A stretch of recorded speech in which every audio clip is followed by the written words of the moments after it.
What is up, guys? I'm Drew with Comics Elite, here with Drew with Comics Elite. Time for the top 10 of the week. But before we begin with the top 10 of the week, I do want to remind people, hey, Born of Blood number 3 special edition on Kickstarter is available right now. It's only been available for one weekend so far, and we're already at $63,694, 8 days to go. Make sure you do not miss out on this. We've worked real hard on this to make this a butt-kicking Kickstarter campaign. So I really think you guys will like it. And if you haven't read the previous back issues of Born of Blood, they're available on the Kickstarter as well. So please do check that out. All right. So time for the top 10 of the week. But before we do the top 10, I do want to have one honorable mention. If you've never read it, haven't had the chance to, boom, Invincible number 1. The reprints, they come out this week. There is a full color version, and there is a black and white version of this too. Great jumping on point for anyone, any kid, any adult who's never read Invincible, but they want to. They like the animated series on Netflix. Amazon. Yeah, here you go. Do check it out. We have plenty available here at comicslatecomics.com, and we're selling them on Whatnot. So yeah, make sure you guys get yourself a copy. I know I got myself a copy along with my compendiums. All right. That being said, we are on to the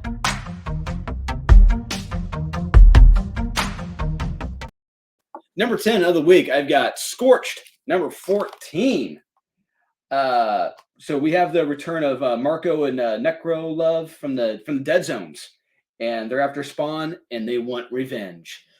There's some good fighting in this. I love it. It's great seeing some actual fisticuffs go on in this, especially not between the heroes. And yeah, they get their butts kicked. It's great. And it's well illustrated fun too. And this cover by David Mack is well illustrated too. And the end of this, it's got a cool cliffhanger. I'm like, oh crap, I didn't see that coming, but I kind of should have seen that coming. But yeah, it's really good. Very good series. Do check this out. Scorched, number 14 from Image. And we're on to number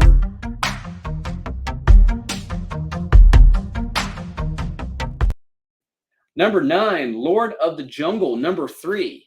So we open and close with a masked older Tarzan breaking into a museum and stealing a piece of jewelry. Why? Oh my God.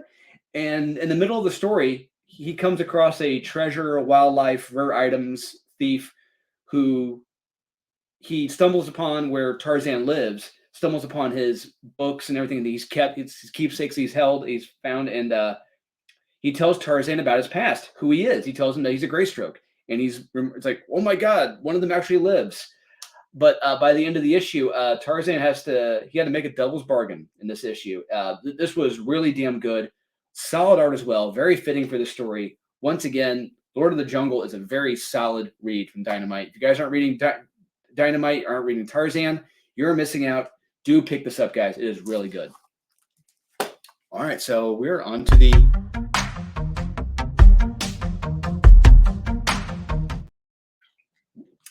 Ocho Night Walkers, number 1 from Source Point Press. Where are my notes for this? Oh, there it is. Sorry. So this was a very interesting read. Now, why I say that is because how this comic starts off. It's like a James Tynion comic. By that, I mean you have a bunch of 20-year-old insufferable assholes in a confined place who bicker with each other and yeah, blah, blah, blah. But this is where it gets better. By that, I mean something exciting or something happens. Something happens before you get to the 6th or 10th issue of the series. Yeah, I'm looking at you, James Tynion. By the staple point in this book, we've got bodies dropping, blood, guts, monsters. It's a legitimate survival story. So I have to give this a recommend because Colin Bunn has figured out storytelling where James Tynion hasn't. Yes. Oh, that's right. I went there. Yeah, Nightwalkers number 1. Do pick this up. I will say if you for some reason love decompressed storytelling and love being bored to death, you will not like this. All right. So that was honorable mention 10, 9, 8. So that means we're on to number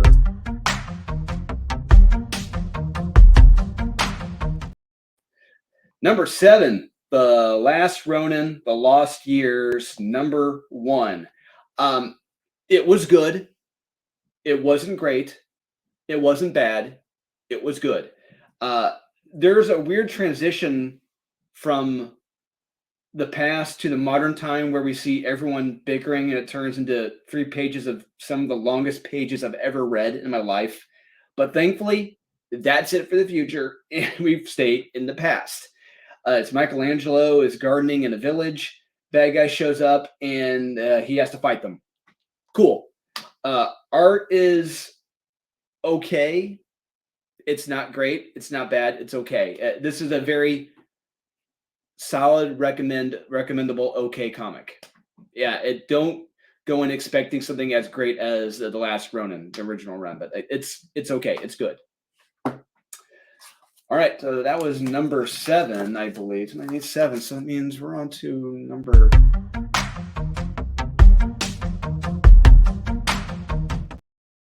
number 6, Sergeant Rock versus the Army of the Dead. So we got Easy Company is one mission closer to Hitler, and this is the one. They got to infiltrate Hitler's bunker, but they got to get past his troops hopped up on dope. By the end of the issue, things may have taken an even darker turn.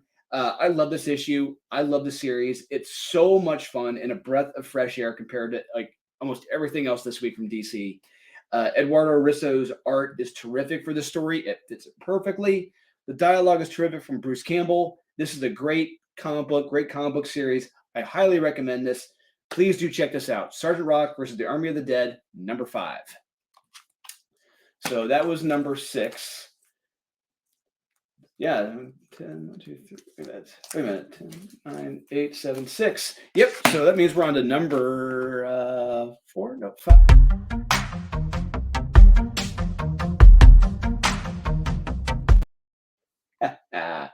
#5, American Jesus. #3, Revelation. So we see the dark origin of the Antichrist and the choice his mother was given, and it's let's just say it's pretty fucked up. We have angels blowing horns to bring about the dead back to be judged. It's Judgment Day, effectively. So Christ and Antichrist have their big confrontation, and it's very interesting. Both give their POVs on life and humanity, and they're quite the opposite of what I'd expect from what I read. It's very interesting. This is a solid wrap-up and ending that I enjoyed and felt very fitting for a story such as this. Solid recommend. This is where it all ends, guys. American Jesus. Yep. #3, Revelation. Please do check this out, guys. Solid wrap-up. I remember reading the very first issue almost 16, 17 years ago at this point, and finally, it comes to an end. Go figure. So there we go. That was number 9, 8, 7, 6, 5. That was #5. So we're on to number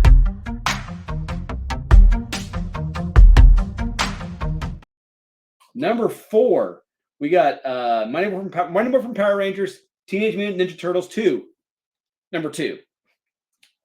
This was so much better than issue 1. Holy crap. So much action. Great scenes with Casey Jones, the Power Rangers with the Turtles, a huge invasion of the Ranger Station, and a big cliffhanger at the end. Dan Mora kicked ass in this issue, and I cannot recommend this issue enough. So much fun. So much action, so much drama, so much suspense. Like, what the hell is Casey Jones doing? I can't. We still kind of don't know why he's doing it, but he said it makes sense. It's like, what is going on here? You guys do have to read this. It has just been so much fun. That is Mighty Morphin from Power Rangers, TMNT 2, #2. All right, we're on to the top number.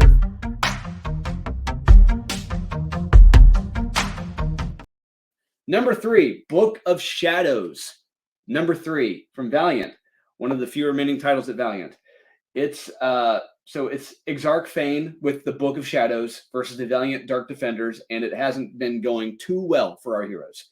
They're getting their best. They're doing their best to stop him from forging the Chain of Ruin, but can they? At the same time, we have team members who can't trust each other, and by the end, can a certain character say no to an offer that others may have taken on the team?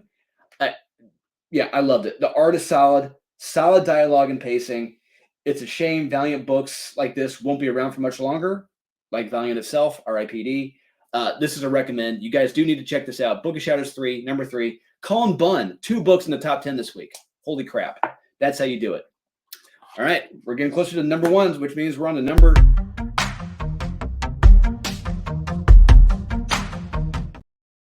Good Boy, Volume 3, number 3. I got the Frank Miller Sin City homage right here. This is a full-on shootout, beat 'em up, grind 'em up, blow 'em up issue. Loved it. Holy shnikes. If you have a testosterone deficiency, this is the cure right here for you guys. By the end of this, someone's loved one may be in a wee spot of trouble.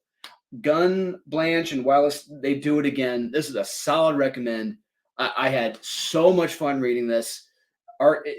If you do not, if you don't know what Good Boy is, effectively, it's what if the dog survived and was the trained assassin and his master was killed? So you have the dog avenging the death of the master. Great stuff. Loved it. Highest recommends. Yeah, they're killing it with this series. They're effectively killing it. First volume was okay. Second volume was awesome. This is only getting better. Please do check this out. All right. We are on to the number one of the week. What could be the number one of the week? I don't know. I'm going to leave you in suspense.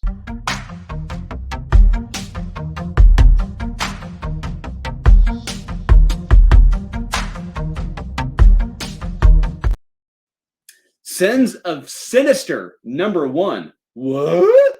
A Marvel book and a Kieran Gillen book and an X-Men book at number 1? And you're not punked? That's right. This happened. I was shocked. Sean was shocked.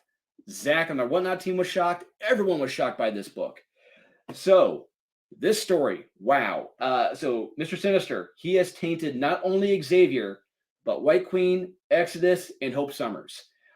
Immortality has been given to the humans, but they have been left tainted a little bit by Mr. Sinister, according to Ben Urich, who makes you it makes you do bad things and stuff. But things don't look good for Urich upon this discovery. Forge makes a cannon that blows up the mind of Krakoa. That happens, but the mutants blame it on Orcus. So the humans join the mutants against Orcus, and they take out Orcus. What the hell just happened here? There's some cool scenes in here, and the stakes for immortality actually have stakes now. Holy crap! There's actually stakes. I love it. We have a ton of time jumps in this, like 10 years in the future, 1 year, present day, and we will have more in subsequent issues. But I'm not crazy about the interior lazy iPad art, but it gets the job done. There are some bold scenes in here, some bold deaths in here that I did not see coming. This is a double-sized, fast-paced, kick-ass event comic. This is what you want from an event book. That's all I'm going to say. Things happen. There's cost. There's consequences. There's death. What the F is going on? I don't know what's going on. It's nuts. It's wild. You guys do need to check this out. Sins of Sinister, number 1. I had so much fun reading this. It's going to be a pleasant surprise for anyone. If you haven't enjoyed X-Men like the majority of people in the world, this is fantastic. You will love this. So there you have it, guys. That's the top 10 of the week. What do you think? Am I 100% correct? 0% incorrect? Please do let me know in the comments. And please remember to like, subscribe, comment, hit that notification bell. And once again, if you do have the little extra cheddar to spend, please do back Born of Blood, issue 3, Kickstarter special edition, live right now on Kickstarter. We're at $63,744. And just from this past weekend, we have 8 days to go. Very short campaign. Please do back it. I give you my wholehearted promise. You will not be disappointed at all. All right, guys. And as Sean would often say, please remember to buy what you like, collect what you want. Don't listen to the haters, and we'll see you guys again next time.